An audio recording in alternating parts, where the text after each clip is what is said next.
Welcome to Telugu భక్తి కథలు మరియు ఆర్ట్. అందరికీ నమస్కారం. ఓం శ్రీ మాత్రే నమః. పరాభవ నామ సంవత్సరం వచ్చేసింది. పరాభవ సంవత్సరం రహస్యాలు 99% మందికి తెలియదు. ఈ 5 విషయాలు తప్పక తెలుసుకోండి. 2026 పరాభవ సంవత్సరం ఎవరికి మంచి, ఎవరికి కష్టం? వీడియోలోకి వెళ్ళే ముందు వీడియోకు ఒక లైక్ చేయండి.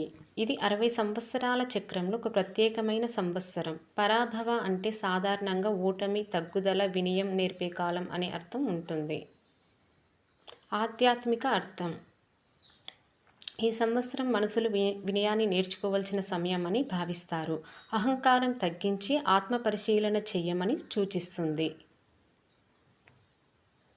భగవంతుని ప్రార్థన, దానం, ధర్మం చేయడం మంచిదిగా చెబుతారు. జ్యోతిష్యపరంగా కొంతమంది పండితుల ప్రకారం ఈ సంవత్సరం పరీక్షలు, సవాళ్ళు ఎక్కువగా ఉండొచ్చు. కానీ అదే సమయంలో పాఠాలు నేర్పే సంవత్సరంగా కూడా భావిస్తారు. పరాభవ అంటే ఓటమి మాత్రమే కాదు, మనకు జీవితంలో పెద్ద పాఠాలు నేర్పే సమయం. ఎక్కువగా ఆత్మపరిశీలన చేయవలసిన కాలం ఇది. ఎవరికి ఎక్కువ ప్రభావం చూపుతుంది? ఉద్యోగం, వ్యాపారం చేసే వాళ్ళు కొంచెం జాగ్రత్తగా ఉండాలి. అనుకోని మార్పులు, పరీక్షలు రావచ్చు.